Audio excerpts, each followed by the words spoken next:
Here's what I did. Here's what I Viking. Here's a big Viking. He thinks he's awesome. Hey everyone, this is me, the Undead Viking, and this video is being created and what have you after Gen Con 2017. Yeah, you know, that's a sign of getting old, is when you have to like, wait, the year is 2017. Yes, it is 2017. But regardless, Gen Con was amazing, and I brought back a lot of stuff. You know, I always do. I probably bring back more than I should, but I really enjoyed being there and like working for Tasty Minstrel Games and doing my thing.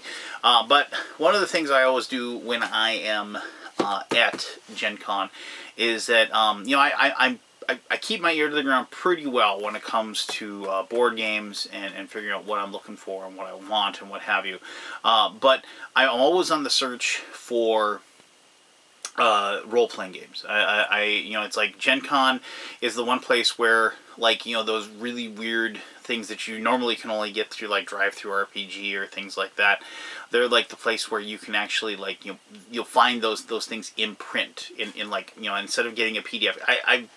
I might do a blog or an RPG blog at some point about why I don't like PDFs, but regardless, you know, I don't enjoy reading off a computer screen. I never have. I wonder if I ever will. But regardless, so like when I find stuff that I know normally I wouldn't be able to own in print, I enjoy finding those things and picking them up. And I want to do a few of these reviews, and this is going to be kind of like, maybe I'll entitle this something, you know, Gen Con RPG review #1 or something like that. But, you know, who knows? I don't know how many of these I'm going to get to, but I'm going to try to get to a lot. But anyway, one of the things that I went by is Lamentations of the Flame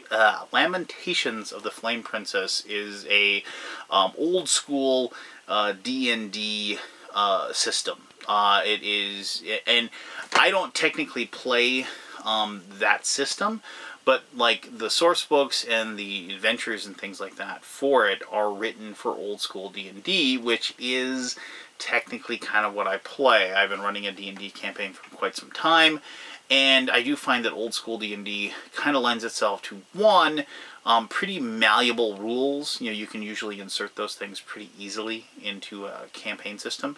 And two, it's just, they're usually just the kind of gritty thing that I'm looking for, if you will. So, now this is, I'm going to show you this book here in a second. This is a module that I've actually read before. You know, I did actually read it in .pdf, but I never owned a print version. So they had a booth. I was ridiculously excited to meet the creator of Lamentations of the Flame Princess and talk to him briefly. You know, I kind of you know, I guess like RPG hero guy, like I became fanboy for a few moments. Because I really appreciate what they do. They write stuff that isn't that you know, normally would never be published by anybody. It is very dark. It is very dreary, and it kind of talks about the stuff that normally people wouldn't want to play, but it doesn't do it in a salacious way, if you will, if that makes sense. I mean, it's very easy to create a module or what have you, and just like load it up full of like grotesqueries and nudity and you know, sexuality and things like that, and you can really create something that people would be like, oh my gosh, you know, that's very adult. But it is something to make something that is very adult themed, but not make it in such a way that it is like perverse, if you will. So anyway, if that makes sense. But anyway, you know, I probably should have used that for an entirely different thing. But Deathfrost Doom is the and this, you'd be thinking, oh my gosh, that's like, what a cute little book that is, right? Deathfrost Doom was originally printed, I believe in 2009. It was created, and it was the launch title for Lamentations of the Flame Princess.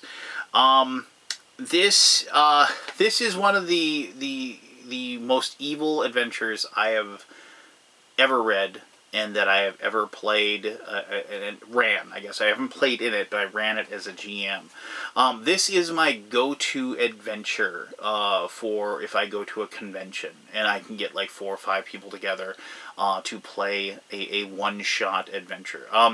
You could easily insert this into a campaign. This could easily be like the very first adventure of a campaign, but it is astoundingly evil, and it is astoundingly unnerving, if you will.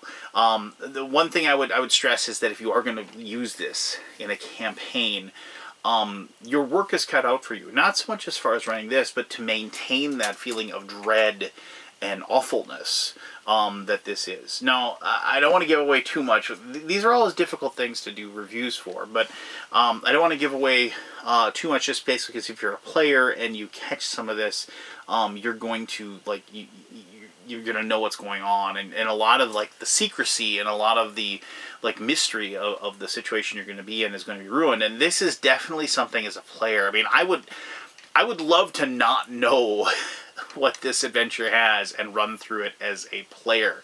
I'm gleeful when I run this as a DM just because of how evil it is.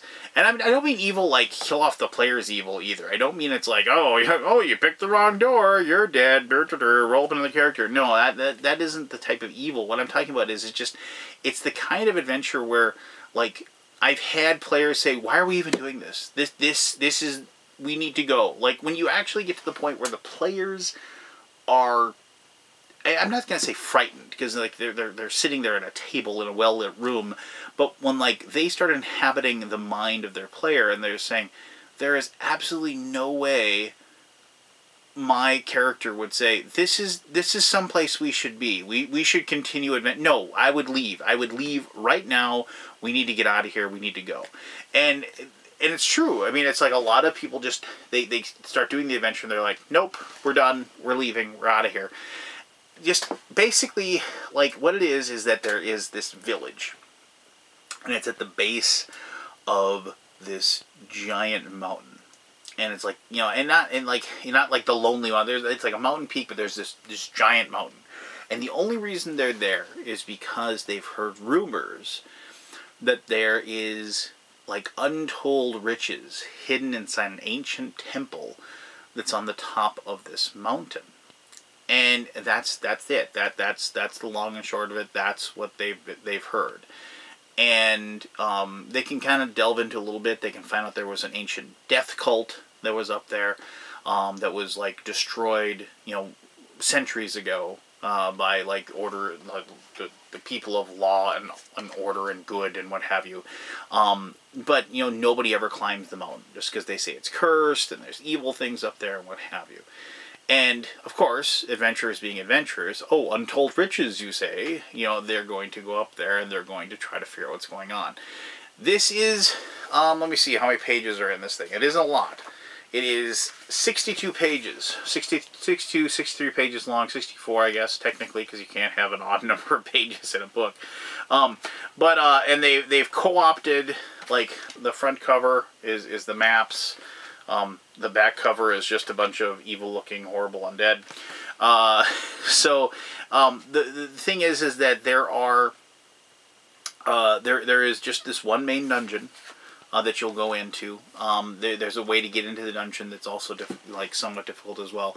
There is a host of NPCs that are twisted and corrupt, and not necessarily evil. They're just insane that the players are going to deal with. But it's, like I said, I can't. There's only 62 or 64 pages or whatever in this book, but it is jam-packed with awesome things. It is jam-packed with horrible traps. It is jam-packed with creepy but not, like, deadly things, if you will. There's suggestions for background music that you should be playing when certain things happen. You know, dig out your death metal albums, that kind of thing. Basically, get a hold of this. You know, even if you never run it once, if you want to know how to make an adventure that is just like evokes a feel for the players as they kind of run through it. I mean, it's just, I remember when I did this once for my normal gaming group, it was like one of those things where, like, you're supposed to describe the rooms and the dankness and how cold it is there, you know, and just all these things about it, and how just unreal the world is as well. You're supposed to, like, focus on that. And, like, before they even ran into a single thing that they had to draw their swords and attack, they were already spooked out completely and totally because of the weird random noises in the background. And there's all kinds of wonderful, wonderful suggestions as far as how to present this, written by not only the original author, but by several other players that had played the adventure several times, and how they've just kind of built up, you know, like this kind of weird mystique and wonderfulness to it. So, find it if you can. I'm super glad I have this in my collection now, just because I've never had one in print. I know you can get it from the like their website. You can order it, and I think you can, like, occasionally, like, you'll find it online at, like, Cool Stuff Inc., or you'll find it at Drive-Thru-RPG or something like that. So, there you go. I would strongly suggest picking this up, if only just for the awesome read that it is as well. The GM is going to have to read it a good 2 or 3 times before you run it, trust me.